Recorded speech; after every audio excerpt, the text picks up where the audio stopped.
Le populaire et réputé Sentier des Caps a célébré dernièrement rien de moins que son 20e anniversaire. Un bel événement qui a également servi de prétexte pour présenter un livre tout spécialement pour l'événement, un livre intitulé « Le Sentier des Caps de Charlevoix, entre mer et montagne », un livre qui a été écrit par M. Claude Tessier. Évidemment, la télévision d'ici était sur place pour couvrir l'événement et dans le reportage qui suit, on a rencontré le président de la corporation René Simard, Winston Kelso, qui est un des pionniers, qui est un des premiers à avoir traversé et débroussaillé ce sentier-là, ainsi que Claude Tessier, l'auteur du livre.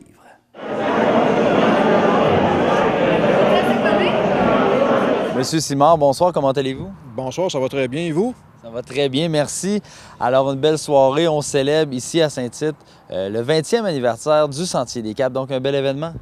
Oui, en fait, la participation est excellente. Il y avait à peu près 150 personnes. On n'en entendait pas tant, et notamment plusieurs maires, la députée pour laquelle c'était Mme Caroline Simard, une des premières sorties publiques, donc ça ne peut pas être mieux que ça pour le Sentier des Caps. Excellent. Qu'est-ce qu'on voulait dire aux gens là, qui étaient présents? Qu'est-ce qu'on voulait mettre en valeur à propos du Sentier des Caps? Bien, en fait, je pense que c'était une soirée reconnaissance pour toutes les personnes qui ont contribué au développement du Sentier des Caps. Aussi bien le développement des sentiers en tant que tels que l'administration, les personnes qui se sont données bénévolement à l'administration depuis 20 ans. Je pense que c'était ça le gros message. Puis aussi, évidemment, bien, il s'agissait de faire le lancement du livre de M. Tessier qui, lors de la dernière année, a écrit un livre sur l'histoire du Sentier des Caps et on s'est attardé durant les derniers mois à en faire l'édition et la publication. J'imagine qu'en 20 ans, il s'en est passé plusieurs choses. Qu'est-ce qui a changé le plus avec le Sentier des Caps? Bien, en fait, le Sentier des Caps, c'est toujours un projet en développement. Tous les années, on a de nouveaux services à offrir. 20 ans, c'est très jeune. L'idée, c'est de maintenir l'offre de services malgré la température, malgré les aléas liés au financement, etc. Mais grosso modo, on peut dire que ça va bien. On reçoit à peu près 15 000 personnes par année. Ça se maintient. On a encore beaucoup de projets sur la planche à dessin et on compte sur nos partenaires pour pouvoir les réaliser. Oui, on parle de projets comme le Sentier du 8e jour, c'est bien ça? Oui, c'est ça. Le Sentier du 8e jour, qui, au contraire des sentiers actuels, qui longent la crête des montagnes, ce sentier-là serait au bas de la falaise, près du fleuve, et relierait Saint-Tite-des-Caps à Petite-Rivière-Saint-François. C'est un sentier d'une 20aine de kilomètres qui nous reste à aménager, évidemment. Nous, on pense que ça attirerait une nouvelle clientèle au Sentier des Caps, et par-delà, une nouvelle clientèle intéressée par les activités récréo-touristiques sur la côte de Beaupré et dans Charlevoix. Je pense que tout le monde s'entend pour dire que le Sentier des Caps, c'est littéralement un joyau. Oui, davantage que ça a été reconnu comme tel en 2012 par CNN, qui nous a désigné comme étant l'un des 10 plus belles destinations au monde pour passer Noël. Quand même pas rien. Excellent. Je vous remercie, M. Simard, puis je vous laisse continuer l'événement. Merci. Très bien, merci, au revoir. Pourquoi vous avez décidé de faire un livre sur le Sentier des Caps? Le livre répond à une demande qui avait été faite par le Sentier des Caps, en particulier M. Winston Kelso, qui voulait avoir une chronologie au début du Sentier des Caps. À vrai dire, il n'y avait pas grand-chose d'écrit sur ça de façon un peu soutenue. De chronologie, on est passé à l'idée d'une petite brochure, puis de la petite brochure à un ouvrage de 175 pages à peu près. Et qu'est-ce qu'on retrouve dans ce livre-là? On retrouve bien entendu l'histoire du Sentier des Caps par ceux et celles qui l'ont fait. Il y a beaucoup de bénévolat à travers ça. Mais le Sentier des Caps, on s'interroge beaucoup sur lui à mesure qu'on le fréquente. Il y a toutes sortes de questions qui surgissent et cela nous amène très loin, très, très loin dans l'histoire de la région ici. Puis c'est limité au Sentier des Caps, mais je l'ai replacé dans un contexte très général. Et vous allez voir qu'il y a question pas mal de milliards d'années à un moment donné. Vous avez mis beaucoup de votre cœur aussi dans ce livre-là parce que le Sentier des Caps, ça vous a touché?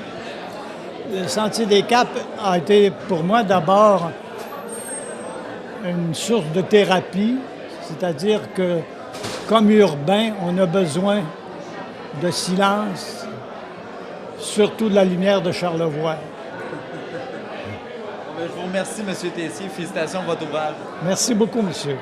C'est formidable de rencontrer des gens du milieu de Saint-Tite, de la Petite-Rivière. C'est du monde simple, avenant, pas compliqué, avec ce monde-là.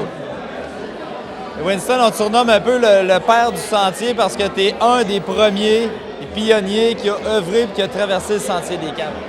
Oui, c'est vrai.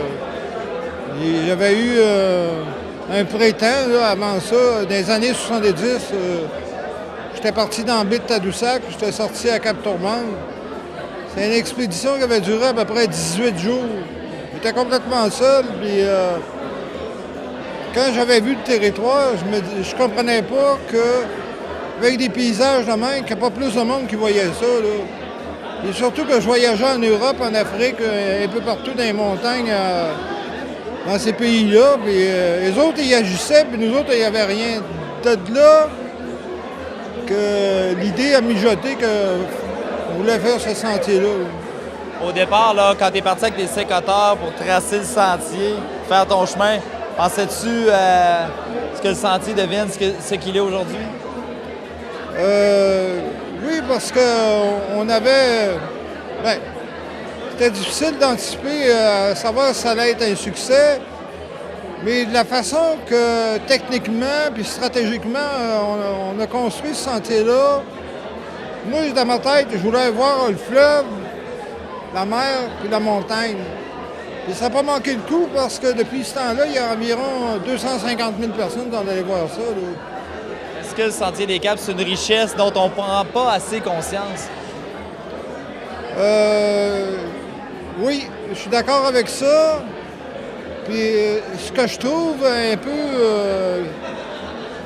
pas dommage, là, mais ce que je trouve un peu bizarre, c'est que la population de Québec, quand ils s'en vont dans Charlevoix, c'est Baie-Saint-Paul, la Malbaie, mais ils oublient le secteur ici. Puis on a plus de monde d'Ontario, de Montréal, du lac Saint-Jean, des Européens. Une chance qu'on les a parce que si c'était juste le monde du Québec, on aurait des problèmes financiers. Ça, en terminant, c'est quoi ton plus beau souvenir du Sentier des Caps? Mon plus beau souvenir, il est écrit dans le livre Histoire de montagne. C'est romancé, mais j'ai vécu ça pour le vrai. Là.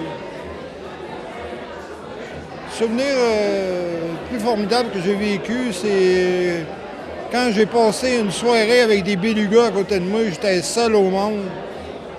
Puis que les bélugas, tout le monde cherche ça, mais moi, je les avais à côté de moi. Là. Ça, c'est un souvenir impérissable. Merci, Winston. Félicitations pour tout ce que tu as accompli. Merci beaucoup, puis bonne journée. Merci beaucoup.